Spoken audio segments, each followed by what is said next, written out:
வணக்கம். நான் சாந்தி வெற்றிவேல். நிறைய பேருக்கு சில விஷயங்கள் புரியறதே இல்லை. நான் தான் உங்களுக்கு சொல்லியிருக்கேன்.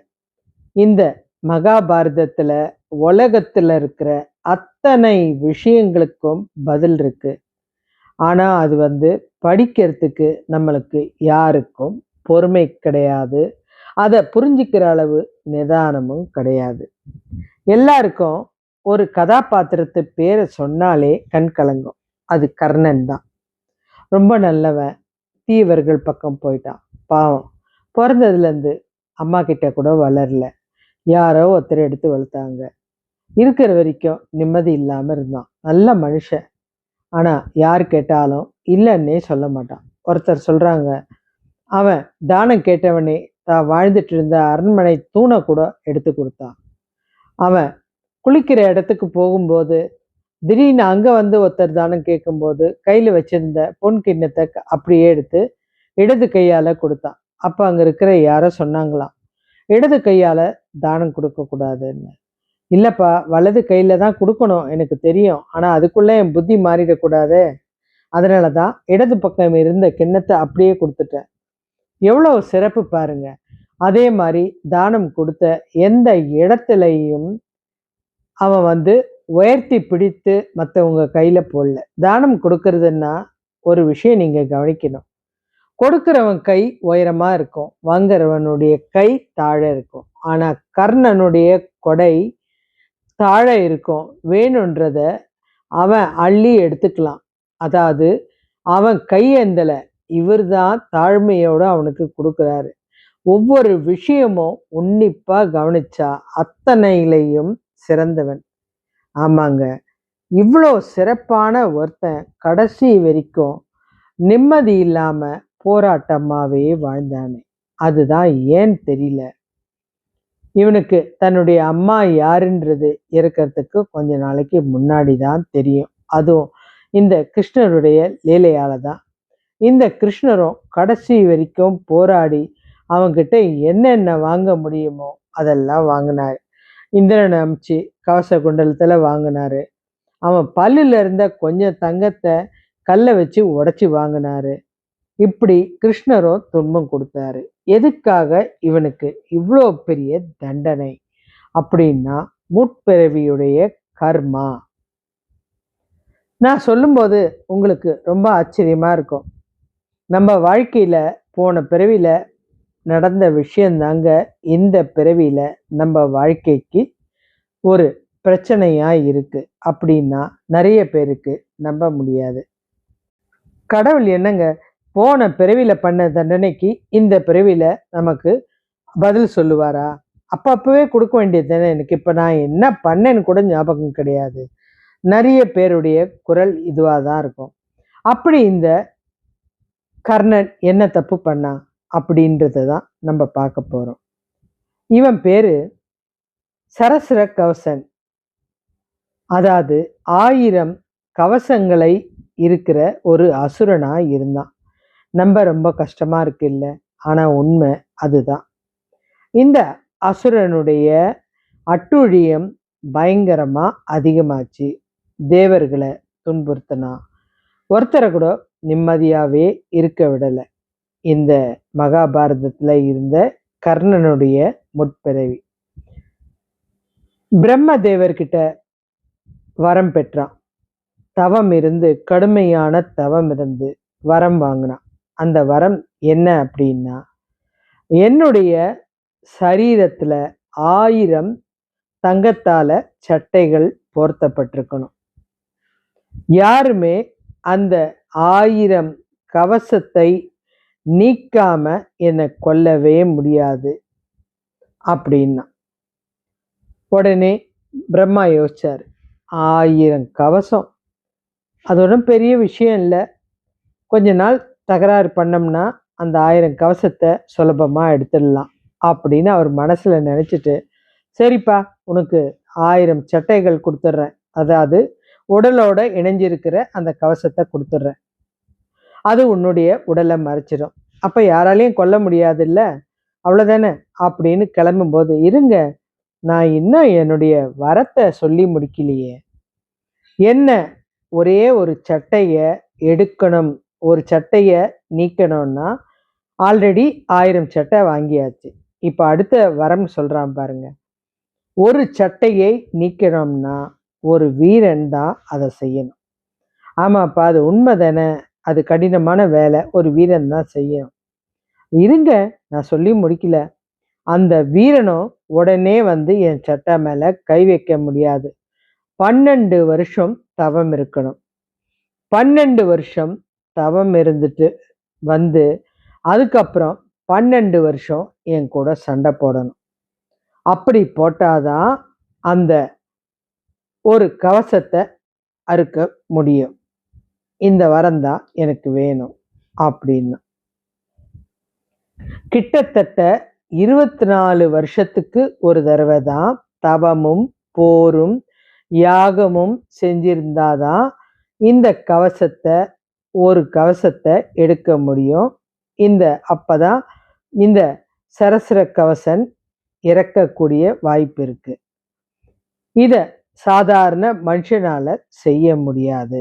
அதனால இந்த சரசர கவசம் தேவர்களுக்கு பயங்கரமா கொடுமைகளை செஞ்சான். ஒவ்வொருத்தரா இதை தாங்க முடியாம ரொம்ப சிரமப்பட்டு மகாவிஷ்ணு கிட்ட ஓடி வந்தாங்க. இறைவா, எங்களுக்கு இருக்கிற இந்த பிரச்சனையை நீங்க தான் தீர்த்து வைக்கணும். ஒரு கவசம்னா கூட நாங்க யாராவது ஒருத்தர் 24 வருஷம் தவமும் பூஜையும் யாகமும் பண்ணி அவங்கிட்ட போரிட்டு ஒரு கவசத்தை உடைக்கலாம். ஆனா 1000 கவசம் போட்டிருக்கானே, 12 வருஷம் தவம், 12 வருஷம் போர், இதெல்லாம் முடிகிற காரியமா அப்படின்னு சொல்லும்போது மகாவிஷ்ணு இவனுடைய அட்டகாசத்தை ஒழிக்கிறேன் அப்படின்னு சொல்லி முடிவெடுத்தாரு. அப்பதான் அவர் ஒரு அவதாரம் எடுத்தாரு. நர நாராயணன், அதாவது நரனும் அவர்தான், அதாவது தவம் பண்ண போறவரும் அவர்தான், அழிக்க போற நாராயணனும் அவர்தான், அதாவது போர் செஞ்சு அழிக்க போற நாராயணனும் அவர்தான். ஒரே உருவம், ஆனா 2 விதமான சக்தி. ஒருத்த மனுஷ உருவத்துல தவம் செஞ்சுக்கிட்டே இருப்பான், இன்னொருத்தன் அந்த தவம் முடியும் போது அப்படியே போருக்கு இங்க தயாராயிடுவான். அதுக்குள்ள அவன் அந்த 12 வருஷம் தவத்தை முடிச்சிடுவான். இவன் அடுத்த போருக்கு தயாராயிடுவான். இப்படியே கிட்டத்தட்ட எல்லா கவசத்தையும் இந்த இறைவன் வந்து அழிச்சிட்டாரு. 999 கவசத்தை அந்த அசுரங்கிட்ட இருந்து அழிச்சிட்டாங்க. இந்த அழிச்சதுமே அடுத்த கவசத்தை அழிக்கிறதுக்குள்ள வேகமா ஓடி வந்து நேரா வந்து நம்ம சூரிய பகவானுடைய சூரிய லோகத்துக்கு ஓடி வந்துட்டான் இந்த அசுரன். என்னை எப்படியாவது இந்த சூரிய லோகத்துல தங்க வச்சு காப்பாத்து, எனக்கு ஆபத்து இருக்கு, இந்த ஒரு கவசத்தை இவங்க உடைச்சிட்டாங்கன்னா என்னுடைய உயிரே போயிடும், அதனால என்னை நீ தான் காப்பாற்றணும் அப்படின்னு சொன்னவொடனே அவரும் சரி தாராளமா இருந்துக்கோ, ஏன்னா எனக்கு எந்த பிரச்சனையும் வரக்கூடாது அப்படின்னு சூரிய பகவானும் இடம் கொடுத்துட்டாரு. சூரிய லோகத்துல அவன் அபயம் கேட்ட வர்றவங்களுக்கு சூரிய பகவான், அது விஷ செடியா இருந்தாலும் நல்ல செடியா இருந்தாலும் கெட்ட மனுஷனா இருந்தாலும் நல்ல மனுஷனா இருந்தாலும் உதவி செய்யக்கூடியவர் இந்த சூரிய பகவான். அதனால தன்னுடைய கடமையை அவரு அழகா செஞ்சு சரிப்பா சூரிய லோகத்துல தங்கிக்க அப்படின்ட்டார். இந்த சரசர கவசன் அங்க தங்க ஆரம்பிச்சிட்டான். இந்த சூரிய தெய்வத்தை அந்த தேவனையே தன்னுடைய இஷ்ட தெய்வமா நினைச்சு கும்பிட ஆரம்பிச்சான். இதுக்குள்ள இந்த சூரிய லோகத்துல அவனுடைய முற்பிறவி முடியுது. அந்த நேரம்தான் குந்தி தேவி ஒரு வரத்தை கேட்குறாங்க, அதுவும் சூரிய பகவான் கிட்ட, எனக்கு ஒரு குழந்தை வேணும் அப்படின்னோடனே அவரும் சூரிய லோகத்துல இருந்து டக்குன்னு கண்ணெதிர்க்க இருந்த இந்த சரசர கவசனை அங்க அனுப்பி வச்சுட்டாரு. அவங்க பெற்றெடுத்த அந்த குழந்தை தான் கர்ணன் தான் அந்த சரசர கவசன். அந்த ஒரு கவசத்தோட இந்த நரநாராயணர்கள் அழிக்க முடியாத அந்த கவசத்தோட வந்து பிறந்துட்டான். இப்போ உங்களுக்கு இந்த கதை புரிஞ்சிருக்கும். இப்ப அவன் பிறந்த அப்புறம் இப்ப பூலோகத்துல அவனுக்கு இருக்கிற அந்த ஒரு கவசத்தை அறுக்கணும். இவன் எவ்வளவுதான் நல்ல மனிதனா அடுத்த பிறவிக்கு வந்தாலும் முற்பிறவியுடைய கர்மாவான ஒரு கவசத்துடைய வந்திருக்கான். நம்ம கவசம் மாதிரி சில பிரச்சனைகளை நம்ம பிறந்த அப்புறம் கொண்டு வருவோம். அதுதான் இந்த கவசம். இந்த இடத்துல அந்த நாராயணன் கிருஷ்ணரா அவதாரம் எடுத்துட்டாரு. நரனா அர்ஜுனனை மாத்திட்டாரு. இந்த நரனுக்கு இந்த ஆரண்ய வாசம் அப்படின்ற 12 வருஷம் இவன் தவம் இருக்கணும் அப்படின்றது இந்த இடத்துல தான் உருவாகுது. துரியோதன இந்த தாயம் விளையாடும் போது, அதாவது சூதாட்டம் விளையாடும் போது ஒரு விஷயம் சொல்றான். 12 வருஷம் வனவாசம் இருக்கணும், 1 வருஷம் அஞ்ஞான வாசம். இந்த 12 வருஷம் அவன் தவம் இருக்கிறான். இந்த இடத்துல இறைவனான கிருஷ்ணர் இந்த நரநாராயணன் அப்படின்ற அந்த நரன்ற அர்ஜுனனோட சேர்ந்து இந்த கர்ணனை அழிக்கிறாரு. 12 வருஷ அவனுடைய தவ வாழ்க்கை தான் இந்த கிருஷ்ணருக்கு பயன்பட்டுச்சு. கிருஷ்ணர் சுதர்சன சக்கரத்தால தொலைக்க முடியாத வஜ்ரமான அவனுடைய கவசத்தை எடுக்கலான்னு நினைச்சாரு. ஆனா இந்த ரகசியம் அந்த கர்ணனுக்கு தெரிஞ்சிடுச்சு. அதனாலதான் அவன் செய்யற நல்ல விஷயமான இந்த தான தர்மத்தை பயன்படுத்திக்கிட்டாரு. இந்திரனை கூப்பிட்டு, நீ போயிட்டு பேசாம அந்த கவசத்தை எப்படியாவது தானமா வாங்கிடு, நமக்கு இதுதான் சரியான வாய்ப்பு, இல்லைன்னா இன்னும் பல வருஷம் நம்ம அவங்க கூட போரிட வேண்டியிருக்கும் அப்படின்னு சொன்னதும், அதனாலதான் இந்த இந்திரன் ஒரு வயசான ஒரு வேடத்துல, அந்தனர் வேஷத்துல அவர்கிட்ட இருக்கிற கவசத்தை தானமா கேட்கிறாரு. அதனாலதான் இவனுடைய இந்த பிறவியான தானம் பண்ற அந்த குணம் உதவுச்சு. அவனுடைய கவசத்தை அறுத்து கொடுத்ததுனாலதான் இந்த கர்ணனை அழிக்க முடிஞ்சது. இந்திரன் மூலமா இருக்கிற அந்த கவசத்தை யாசகம் வாங்கிட்டு கிருஷ்ணர் மிக பெரிய ஒரு ராஜதந்திரத்தை வச்சு இந்த யாராலையும் சாதிக்க முடியாத இந்த சரசர கவசனுடைய அட்டகாசத்தை அழிச்சதுதான் இந்த கிருஷ்ணர் செஞ்ச வேலை. இந்த கவசத்தை இந்த இந்திரன் கைட்டினதுனாலதான் இந்த அர்ஜுனனால கர்ணனை கொல்ல முடிஞ்சது. நம்ம வாழ்க்கையில நடக்கிற ஒவ்வொரு விஷயமும் காரணம் இல்லாம நடக்கிறதே கிடையாதுங்க.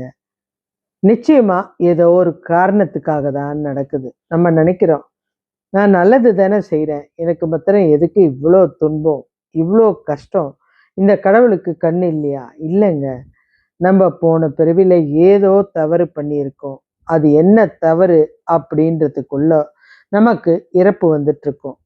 அதோட பாதிப்பு செகண்ட் பார்ட்டான இந்த பிறவியில தொடருது. அதனாலதான் நம்ம மனுஷனா பிறந்ததுக்கு கடவுளுக்கு கோடிக்கணக்கான நன்றி சொல்லணும். ஏன்னு கேட்டா அப்பதான் நம்மளை திருத்திக்க நல்ல வாய்ப்பு கிடைக்குது. நம்ம இறை வழிபாட்டு மூலியமா, ஆன்மீக வார்த்தைகள் கேட்கறது மூலியமா கிட்டத்தட்ட ஒரு 5 விஷயம் பேசுறது, ஆன்மீகத்தை பேசுறது ஒரு புண்ணியமான விஷயம். நிறைய பேர் அதை செய்வாங்க. ஆன்மீகத்தை கேட்கறது நிறைய பேர் அந்த காதுல ஏதாவது மந்திரம் விழுந்துகிட்டே இருக்கணும். அடுத்தது பாடுறது, மகிழ்விக்கிறது, கடவுளை பாட்டு பாடி ரசிச்சு மயங்க வைக்கிறது, இது ஒரு வகையான பக்தி. இன்னொரு வகையான பக்தி சதா சர்வகாலம் கோவில்லையே உட்கார்ந்துருக்கிறது. இன்னொன்று மலர் வழிபாடு, பூஜை அலங்காரம். இப்படி இந்த பக்தி பல வகையில செஞ்சு இறைவனுடைய அருளை பெற முடியும். அந்த வாய்ப்பை தவற விட்டுட்டு நம்ம ஒவ்வொரு போக்குல போயிட்டு இருக்கோம். கிடைச்ச சந்தர்ப்பங்களை பயன்படுத்தி இறை வழிபாட்டை செலுத்துனீங்கன்னா அடுத்த ஜென்மத்திலேயாவது நம்ம நிம்மதியா வாழ முடியும். இல்லை, நம்மளுக்கு ஒரு நல்ல நேரம் இருந்துச்சுன்னா இந்த ஜென்மமே கடைசியா இருக்கலாம். இப்படி நல்ல விஷயங்களும் நல்ல கதைகளும் நீங்க நிறைய தெரிஞ்சுக்கணும்னா சேனலை சப்ஸ்கிரைப் பண்ணுங்க, ஷேர் பண்ணுங்க, கமெண்ட் பண்ணுங்க. இன்னும் வேற நல்ல தலைப்போட உங்களை நான் சந்திக்கிறேன். கண்டிப்பா சப்ஸ்கிரைப் பண்ணிட்டு பாருங்க. நன்றி. இன்னும் வேற தலைப்பில் பார்க்கலாம்.